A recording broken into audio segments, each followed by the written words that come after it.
काम शुरू करते नहीं, वो 3 कैटेगरीज बेसिकली उपनिषदों से लिया गया है। 3 तरह के लोग होते हैं। सफल कौन होगा उसके बारे में ये बात कही गई है। काम शुरू करते नहीं, भय से नीचे लोग। यूपीएससी बहुत कठिन है, ऐसा है, इतने ऑप्शनल आते हैं, इतने लोग अपियर होते हैं, इस कॉलेज से पढ़ के आते हैं। काम शुरू करते नहीं, भय से नीचे लोग।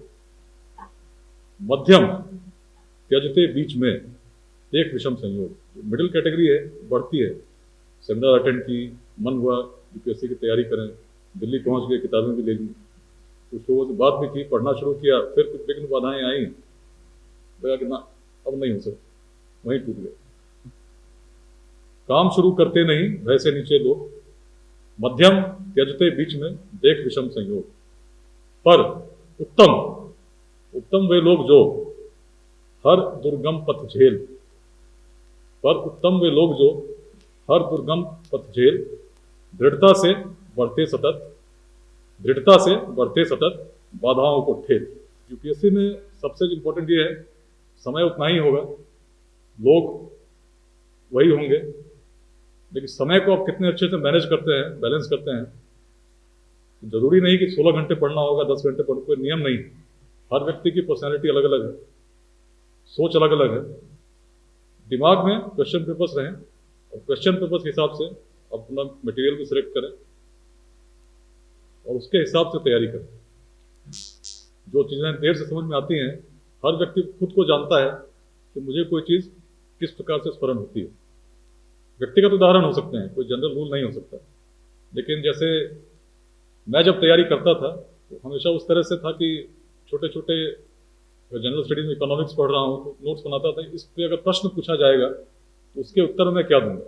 अगर 30 नंबर का प्रश्न होगा कितने पॉइंट्स कवर होने चाहिए, अगर वही 20 नंबर का होगा उसमें क्या क्या लिखना चाहिए। तो मेन चीज़ें जो है आपके आंसर में आएंगी, तभी जो एग्जामिनर है उसके पास बहुत सारे कॉपियाँ गुजरेंगे, तो उसको मेन चीज़ें दिखनी भी चाहिए। मैं लिखता था firstly, secondly, thirdly, last but not the most important, point wise. ये चीज़ें ओवर पीरियड ऑफ टाइम आपको डेवलप करनी पड़ेगी, लेकिन समय लगेगा, परिश्रम मौन धारण करके एक कमरे में बैठ के करना पड़ेगा।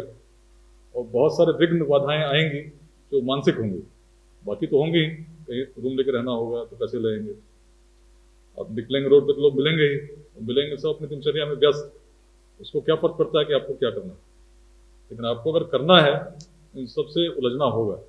इन सबसे उलझना तभी होगा जब मन में सोच, जैसे मैं जब भी बात करता हूँ किसी भी चीज़ में सक्सेसफुल होने की, पहली बात है कि मन में यू हैव द डिजायर, मन में सोच आ चुकी है। लेकिन डिजायर के बाद अगर सफल होना है, you should have determination, sorry dedication.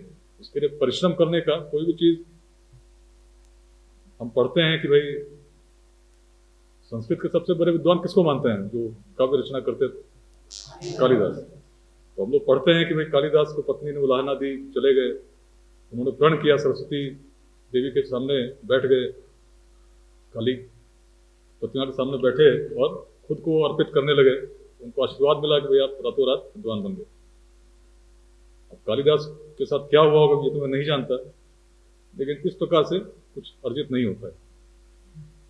अचानक वरदान नहीं आता, कितना पूजा करेंगे, पाठ करेंगे, विद्या नहीं आएगी। विद्या के लिए परिश्रम चाहिए, और निश्चित ही कालिदास ने वही किया होगा। बाद में लिखने वालों ने इसको अलग अलग तरीकों से वर्णित किया, लिखा, लेकिन जो कहने का मतलब, सरस्वती की आराधना करने का मतलब है कि परिश्रम करना।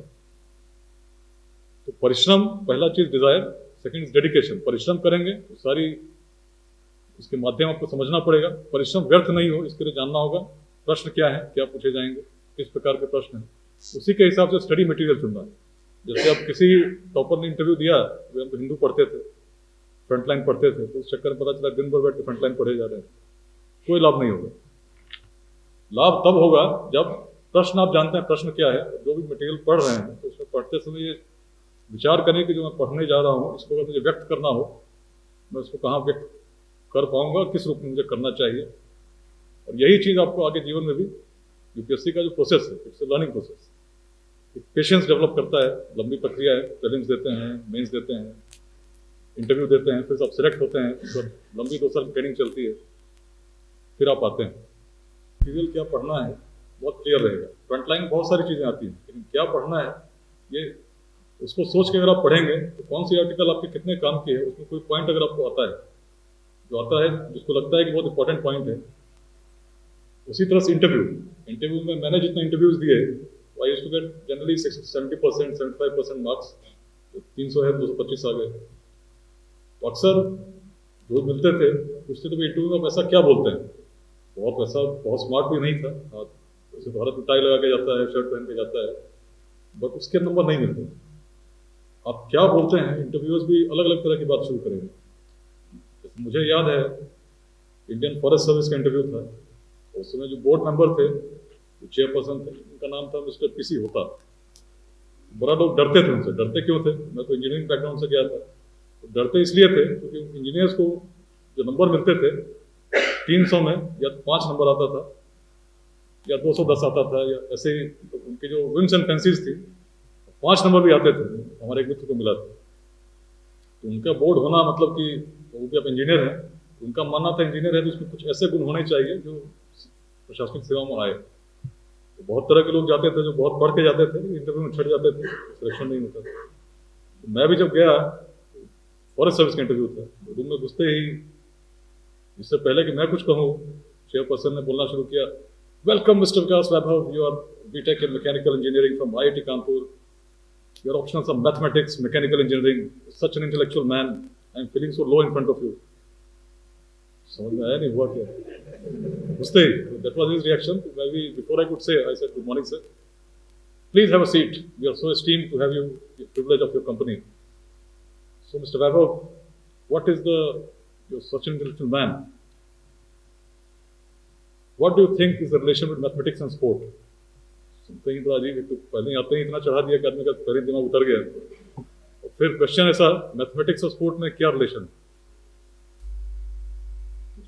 ऐसा अजीब सा कोई सवाल पूछते घुसते ही, sport when you play you are actually using physical energy, making strategies, trying to win, and similarly with mathematics जो आप करते हैं, you are using your mental energy, mental tactics, how to solve a problem. So on that level, both are similar. फिर next question was, so which sport do you think is the most similar to mathematics? तो दिमाग को एक bulb जल जाता है। मैंने कहा चेस। तो that's how the interview started. तो इंटरव्यू में कुछ सवाल ऐसे होते हैं, हम किसी पे शुरू में अगर मेरा रिएक्शन कुछ और होता, हम भी घबरा जाते हैं, कुछ ऐसा होता है, तो शायद अच्छे नंबर आए उसमें, वही 300 का था, 210 आए थे। उसके बाद लंबे सवाल चले, अब बेगूसराय से हैं, फॉरेस्ट सर्विस का इंटरव्यू था, बेगूसराय में कौन सी साइट है, मुझे याद था कांवर झील, तो पढ़ के भी आदमी जाता है कि वहाँ पे वेटलैंड है, थोड़ी बहुत जानकारी ले लेनी चाहिए। तो इंटरव्यूज है जनरली अपॉन योर बायोडेटा। जैसे आप पढ़ेंगे तो आपके पिताजी, उसमें लिखा रहता है पिताजी क्या करते हैं, किस कॉलेज से पढ़े हैं, कहाँ रहे, कहाँ के रहने वाले हैं। तो on those points of course you will know. लेकिन जो बेसिक चीज एक इंटरव्यूअर देखता है कि आप पॉजिटिव हो या नहीं, आपकी सोच कैसी है। Specially when you are trying to come as a civil servant, तो आप ऐसे पोजीशन पे रहेंगे जहाँ सब लोग आपको क्रिटिसाइज भी करेंगे, पब्लिक की अपेक्षाएं दिन प्रतिदिन बढ़ती जाती हैं, और ऐसे पल हमेशा आएंगे जिसमें कोई ना कोई आपको क्रिटिसाइज करेगा, आपके बारे में कोई अखबार में लिखेगा, पोर्टल पर लिखेगा। उसमें प्रभावित नहीं होना है, बट साथ में एक that positivity has to be maintained. जैसे सोच को बताने के लिए मैं बता रहा हूँ, मैं पटना आया था, भागलपुर से परिवार यहीं रहता, वहाँ रहता नहीं, तो I could have spend that time with my family. Meeting खत्म हुई, मैं जाता, बट इनका फोन आया, उन्होंने कहा कुछ लोगों से मिलना चाहते हैं। तो I said I must devote some time, because हो सकता है कोई एक बात किसी को छू जाए which can change his life. तो ये पॉजिटिविटी मन में रखना, कितनी व्यवस्थाएं हो, अगर आपके कुछ करने से किसी और को प्रभाव पड़ता है, इसके लिए हमेशा तैयार रहना चाहिए।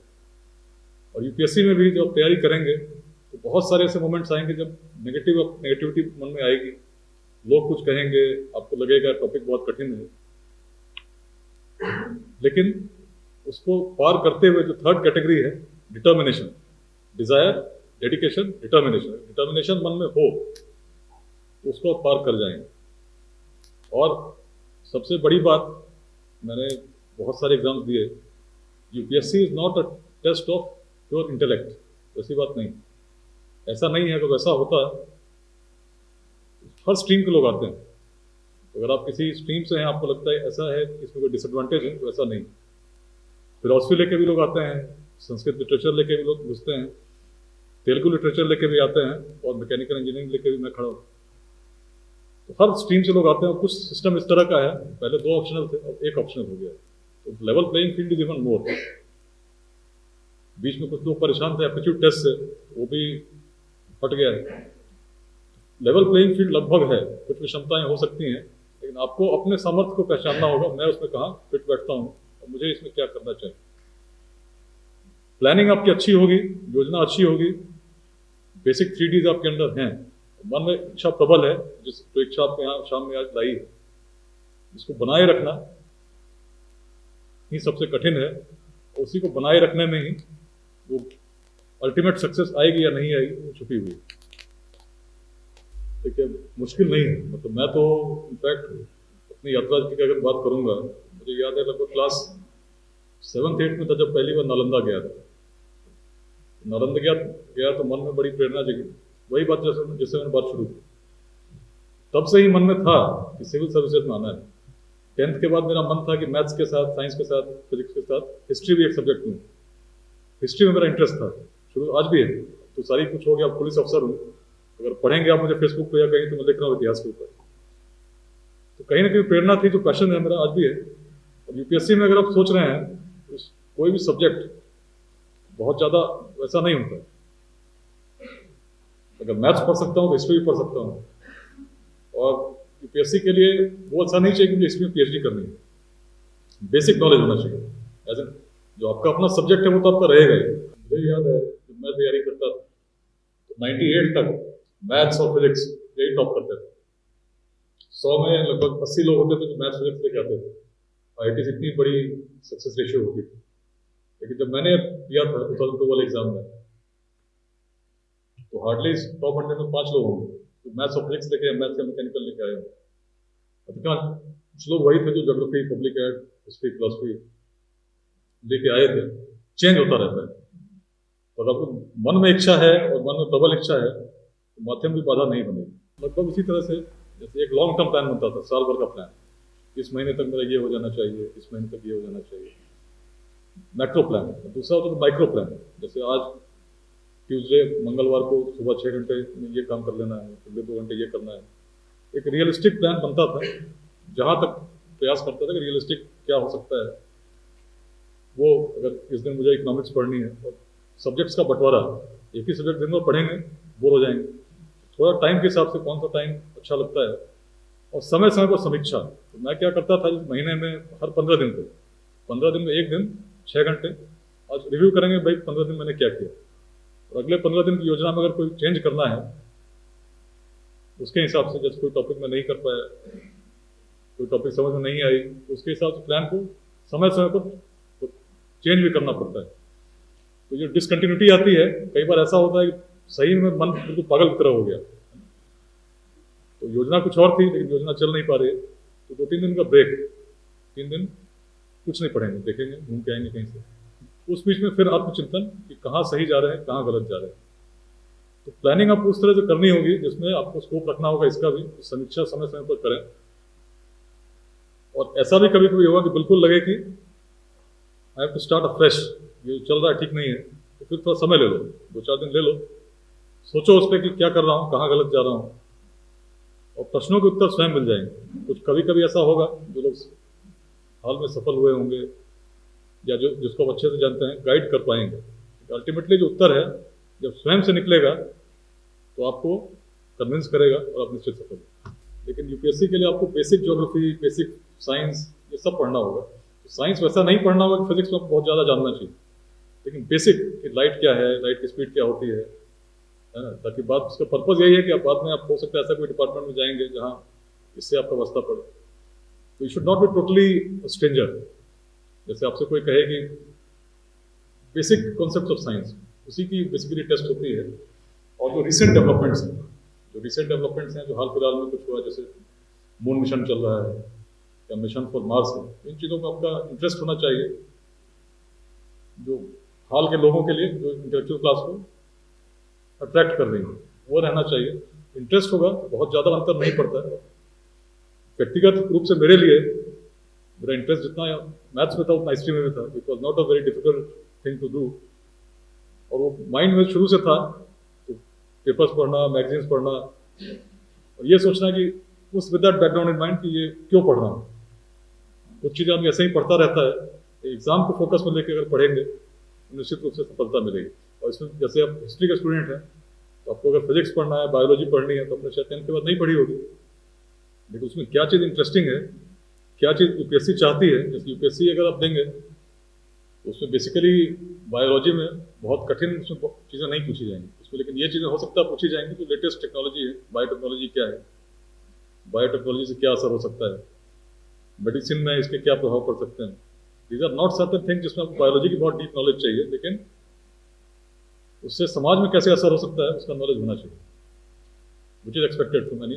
उसी तरह से उन चीज़ों को यहाँ फोकस करेंगे। गवर्नमेंट ऑफ इंडिया की क्या पॉलिसीज हैं, किस चीज़ को गवर्नमेंट ऑफ इंडिया प्रमोट कर रही है, तो साइंस में भी क्या चीज़ें इंपॉर्टेंट हो जाएंगी, that you will automatically understand. 98 तक मैथ्स और साइंस वाले बहुत ज़्यादा आ रहे थे, बाद में इंजीनियर्स फिर आने लगे, लेकिन दूसरे सब्जेक्ट लेके आने लगे। कोई हिस्ट्री ले रहा था, कोई ज्योग्राफी ले रहा था। ओरिजिनल सब्जेक्ट्स लेके बाद में लोगों की संख्या कम हो गई, पैटर्न में चेंज हुआ। मैंने जब शुरू की थी तो मैंने भी मैथ्स और फिजिक्स लेके शुरू किया था। अचानक फिजिक्स का सिलेबस ऐसा बदला कि जनवरी महीने में मुझे अपियर होना था, मई में मैंने डिसाइड किया कि नहीं, फिजिक्स लेके मैं नहीं दूँगा। उससे ज़्यादा फेमिलियर मेरे मैकेनिकल इंजीनियरिंग। निर्णय लेना पड़ता है। हिंदी माध्यम से लोग कम सेलेक्ट होंगे इसका मतलब ये नहीं कि आप नहीं होंगे, कुछ लोग हुए हैं और निश्चित रूप से आगे बढ़ेंगे। पैटर्न में चेंज होता रहता है। एक साल लोग कम आए होंगे, अब देखिए अगले साल लोग ज़्यादा आएंगे। कुछ ना कुछ यूपीएससी उसमें करती रहती है। वही बात मैंने कहा, क्वेश्चन पेपर्स आप देखिए, क्वेश्चन पेपर्स में एग्जामिनर्स किस तरह के क्वेश्चन पूछते हैं, उसके हिसाब से आपको नोट्स बनाना पड़ेगा। अगर पूछा जाएगा तो जैसे किसी पॉलिसी के बारे में पूछा जाएगा, पॉलिसी के बारे में क्या जानकारी होनी चाहिए, किसी बुक को आप पढ़ते हैं तो आपको मिलेगी, उसमें पॉइंट्स नोट कर लीजिए, ये इस पॉलिसी से ये फायदे हैं, ये नुकसान है। और जब फायदे नुकसान की हम लोग बात करेंगे तो एक पॉजिटिव कोई आइडिया आपके मन में अगर है तो उसको पॉजिटिवली कैसे रख सकते हैं, वो उस चीज़ को आगे अच्छे तरह से प्रस्तुत करने का तरीका हो सकता है। कि यूपीएससी की आप तैयारी करें या अन्य भी कोई तैयारी करते हैं, सफलता की शुभकामना निश्चित है। और मेरा मानना है कि अगर आप मेहनत करेंगे, परिश्रम करेंगे, परिश्रम व्यर्थ नहीं जाता। लेकिन यूपीएससी की संख्या तो उतनी ही है, सीट्स उतनी ही है, तो हर व्यक्ति सफल होगा इसकी गारंटी भी नहीं है। कई बार ऐसा होता है 4 अटेम्प्ट दिए उसके बाद तो नहीं हुआ। तो मन में एक योजना रहनी चाहिए। एक माध्यम है, अनेक माध्यम समाज में योगदान है, उसमें एक माध्यम जो सबसे बढ़िया सामने बैठे तो बोले पॉलिटिक्स, मैं मानता हूँ। लेकिन मेरी क्षमता नहीं थी तो हम यहाँ हैं। जिसकी क्षमता उसको जा सकते हैं, लेकिन मेरी क्षमता थी कि मैं मेहनत कर सकूँ, एक एग्जाम क्वालिफाई कर सकूँ, तो मैंने किया। उसके हिसाब से अपने तरह से योगदान दे रहा हूँ। मेरे कुछ मित्र थे बहुत तेज थे पढ़ने में, मुझसे भी तेज थे, लेकिन यूपीएससी जो चाहती थी उसमें नहीं था, कुछ और पढ़ते रहे, एग्जाम में कुछ और पूछा गया, सफल नहीं हुआ। तो मन में एक योजना होनी चाहिए। अगर मैं यूपीएससी में सफल नहीं होता तो मैं क्या करता, मैं तो कहीं नौकरी कर रहा होता, एक इंजीनियर के रूप में, कुछ और कर रहा होता। एक योजना थी मेरे मन में। दूसरा काम मैं ये सोच रहा था कि अगर कुछ और नहीं हुआ, कुछ नहीं किए, बाद में यूपीएससी की तैयारी में 5 साल बर्बाद हो गए, कुछ और भी नहीं किया, चलो आईटी की कोचिंग पढ़ाने लग जाएंगे, इसी से कुछ कमा लेंगे, यूपीएससी की कोचिंग कराने लग जाएंगे, तो माध्यम मिल जाएंगे आपको। अगर ज्ञान है तो बाद में जो यूपीएससी की जिसने तैयारी की, यूपीएससी में सिलेक्ट नहीं हुआ, वो यार फालतू नहीं बैठा है, सब कुछ ना कुछ अच्छा कर रहे हैं, और कुछ ना कुछ कोई किसी कंपनी में मैनेजर है, कोई कहीं है। तो ये सब अभी मत सोचिए, लेकिन एक योजना मन में रखिए कि अगर ये नहीं होता है तो मुझे फॉलबैक ऑप्शन मेरा क्या हो सकता है। अभी पूरी मेहनत कीजिए, सफलता मिलेगी। एक फॉलबैक ऑप्शन मन में हो कि ऐसा भी हो सकता है कि इतना 5 साल देने के बाद ऐसी परिस्थिति मेरे पास आएगी। तो ये बात दिमाग में रहनी चाहिए कि अगर ऐसा आता है तो मैं क्या कर सकता हूँ, मेरे इंटरेस्ट का क्या है। बहुत लोग ऐसे थे जो बाद में यूपीएससी में नहीं सिलेक्ट हुए, यूपीएससी में सिलेक्ट हो गए, यूपीपीसीएस में सिलेक्ट हो गए, कोई कहीं जज बन गया। बहुत सारे ऑप्शन हैं। आप जब पढ़ने लगेंगे, सोचेंगे, फॉलबैक ऑप्शन के बारे में सोचेंगे, तो निश्चित रूप से रास्ता मिलेगा। पर्सनली जो भी जिसने भी तैयारी की थी मेरे साथ में, तो मैं किसी को फालतू बैठा हुआ नहीं देखता हूँ। सब लोग कहीं ना कहीं हैं, वेल सेटल्ड है, अच्छा कमा रहे हैं। यूपीएससी में आने के बाद समाज में अगर आप चेंज लाना चाहते हैं तो क्या क्या चुनौतियाँ होती हैं। देखिए भाई, ऐसा है न्यूटन की लॉ सब लोग पढ़ते, इनर्शिया। हर कोई चीज़ बदलना नहीं चाहती। तो जब आप किसी भी चीज़ को चेंज करना चाहेंगे, स्वयं को भी चेंज करना चाहेंगे, आप चाहेंगे तो सुबह मैं 6 बजे उठूँ, तो शायद बॉडी आपकी रिएक्ट करेगी, उठेंगे, उठ तो जाएंगे, 8 बजे नींद आने लगेगी। There is law of inertia everywhere. लेकिन चेंज अगर करना है तो मन में इच्छा दृढ़ होनी चाहिए। आप कुछ अच्छा करेंगे, उसके भी अपने कॉन्सिक्वेंसेज होंगे जानते हुए, और खराब करेंगे जानते हुए तो भी उसके अपने कॉन्सिक्वेंसेज होंगे। झेलना आपको ही, लेकिन झेलना क्या है, अब किस रूप में देखते हैं, ये निर्णय आपको लेना है। तो मैं व्यक्तिगत रूप से इस प्रश्न का जवाब दे सकता हूं। तो जब यूपीएससी के बारे में सोचता था, और जो भी मुझे सस्टेन कर रही है, ये सस्टेन वही कर रही है जो गाना था, one of my favourite song, ए मालिक तेरे बंदे हम, ऐसे हों हमारे कर्म, नेकी पर चलें बदी से टलें, ताकि हंसते हुए निकले दम।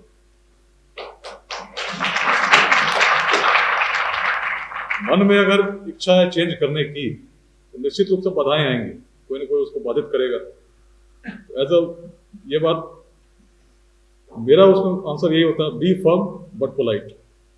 किसी के बारे में बुरा नहीं बोलूंगा, नकारात्मक विचार नहीं फैलाऊंगा, मन में जो मन में रहेगी, अपना काम करता रहूंगा। और समय के साथ आप देखेंगे ऐसे परिस्थितियां आएंगी जब जीवन में ऐसे क्षण आएंगे, आपको लगेगा कि चीजें काम नहीं कर रही, लेकिन लंबे समय में आप देखेंगे तो अपने आप वो बाधाएं पार हो जाती हैं। सकारात्मकता का, पॉजिटिव एनर्जी का इतना असर है कि बहुत कुछ चाहते हुए भी जो आपके शत्रु हैं वो भी, उनको भी झुकना पड़ता है। और जब ऊर्जा जगती है तो अपने आप प्रकाशित करती है। उस मन का ऊर्जा आपके अंदर ही है, जो मैंने पहले बात कही। उसको कितना आप समझते हैं, माध्यम बहुत मिलेंगे, अवसर बहुत मिलेंगे। कुछ दिनों तक बादल सूर्य को घेर सकते हैं, लेकिन अधिक समय तक सूर्य के प्रकाश से लोगों को वंचित नहीं रखा जाता।